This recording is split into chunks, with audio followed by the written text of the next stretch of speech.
Praise the lord. దేవుని నామానికి స్తోత్రములు కలుగునుగాక. దేవుని బిడ్డలారా, సబ్స్క్రైబ్ చేయమన్నట్టు వారు సబ్స్క్రైబ్ చేయండి, లైక్ కొట్టండి, అనేకులకు యొక్క వాక్యాలను ఫార్వర్డ్ చేయండి. వాక్యం చదువుకుందామా? కీర్తనలు 55:22. కీర్తనలు 55:22. నీ భారము యెహోవా మీద మోపము, ఆయనే నిన్ను ఆదుకొనును. నీ భారము యెహోవా మీద మోపము, ఆయనే నిన్ను ఆదుకొనును. కీర్తనలు 138:8. 138:8. యెహోవా నా పక్షంన కార్యము సఫలము చేయను. దేవుని నామానికి స్తోత్రములు కలుగునుగాక. దేవుని బిడ్డలారా, మరి చాలామంది ఎన్నో భారాలు మీద వేసుకొని చింతిస్తూ ఉంటారు కదా. ఎట్లా చేయాలి, ఇల్లు ఎలా కట్టాలి, ఇల్లు ఎలాగో నడిపించాలి, నా భర్తను ఎలాగో మార్చుకోవాలి, నా పిల్లల భవిష్యత్తు ఏంటి అని ఎన్నో రకాలుగా ఆలోచిస్తూ ఉంటారు. కానీ దేవుడు అంటున్నాడు, నీకున్న భారం అంతా నా మీద వేసి నువ్వు నిశ్చింతగా ఉండమంటాడు. నిశ్చింతగా ఉండడం అంటే నీ భారమంతా దేవుని మీద వేసి నీ అక్కర్లన్నీ కూడా తీర్చుటకు ఆయన శక్తిమంతుడు కాబట్టి ఆయన సన్నిధిలో నువ్వు మోకరించి నీ అక్కర్లన్నీ ప్రభు సన్నిధిలో అడగాలంతే. దేవునికి స్తోత్రం. హల్లెలూయా. అడగందే అమ్మాయినా అన్నం పెట్టదంటారు కదా. మరి ప్రభువుని అడగాలి. అడుగుడు మీకు ఇవ్వబడును అంటున్నాడు ప్రభు. కనుక దేవుని బిడ్డ, నీ జీవితంలో ఉన్నటువంటి భారాలు ఏవైతే ఉన్నాయో అవన్నీ కూడా తొలగిపోవాలి.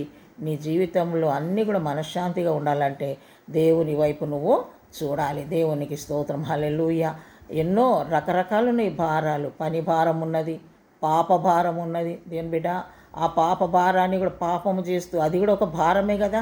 ఆ భారాన్ని నువ్వు తొలగించుకోవాలంటే నువ్వేం చేయాలి? ఆ పాపాన్ని విడిచిపెట్టాలి. అది ఏ విధమైన పాపమైనప్పటికీ దేవుని బిడ్డ, వ్యభిచారం కావచ్చు, దొంగతనం కావచ్చు, త్రాగుడుతనం కావచ్చు, అబద్ధం కావచ్చు, ఏదైనప్పటికీ అందులో నుంచి నువ్వు బయటికి రావాలి. ఆ తప్పును నువ్వు ఒప్పుకోవాలి. ఆ పాపాన్ని నువ్వు విడిచిపెట్టి దేవుని మీద భారము వేసి, దేవుని బిడ్డ, నువ్వు ప్రార్థన చేస్తే నీ పాప భారమంతా కూడా ఆయన తొలగిస్తాడు. నీ కుటుంబంలో ఉన్న భారాలన్నీ కూడా ఆయన తొలగించి నీకు మనశ్శాంతిని ఆయన అనుగ్రహించే దేవుడు. దేవునికి స్తోత్రం. హల్లెలూయా. ఎందుకంటే ఆయన మీద భారం వేస్తే ఆయనే చూసుకుంటాడు. నీ భారం అంతా తొలగించే దేవుడు ఆయనే. దేవునికి స్తోత్రం. హల్లెలూయా. కనుక దేవుని బిడ్డ, నీ భారం అంతా ఎవరి మీద మోపమంటున్నాడు ప్రభు? నా మీద మోపము అంటే యేసయ్య మీద, పరిశుద్ధాత్ముని మీద. మన యొక్క అవసరతలన్నీ ఆయన మీద వేసి మనం ప్రార్థన చేస్తే అవన్నీ కూడా తీర్చుటకు ఆయన శక్తిమంతుడు. దేవునికి స్తోత్రం. హల్లెలూయా. కనుక ఆ విధంగా ప్రభువులో ముందుకు సాగుదాము. దేవుడి కొద్ది మాటలు మన ఆత్మ మేలుగా దీవించను గాక. ప్రభానికి స్తోత్రం. నాయన, నీ భారం యెహోవా మీద మోపము అంటున్నావు తండ్రి. నాయన, ప్రతి బిడ్డ కూడా ఎటువంటి భారములతో ఉన్నారో నా తండ్రి, ఆ భారాలన్నీ కూడా ప్రభా నాయన నీ సన్నిధిలో పెట్టి ప్రార్థించుకొని నాయన పాప భారం అయితే తొలగించుకొని మనశ్శాంతి పొందుకొనుటకు, అలాగే కుటుంబ సమస్యలు ఉంటే ఆ భారమంతా నీ మీద వేసి నాయన ప్రార్థించుకొని వాటిలో నుంచి విజయం పొందుకుటకు మీ బిడ్డలకు సహాయం చేయమని యేసు నామములో ప్రార్థిస్తున్నాము తండ్రి. ఆమేన్.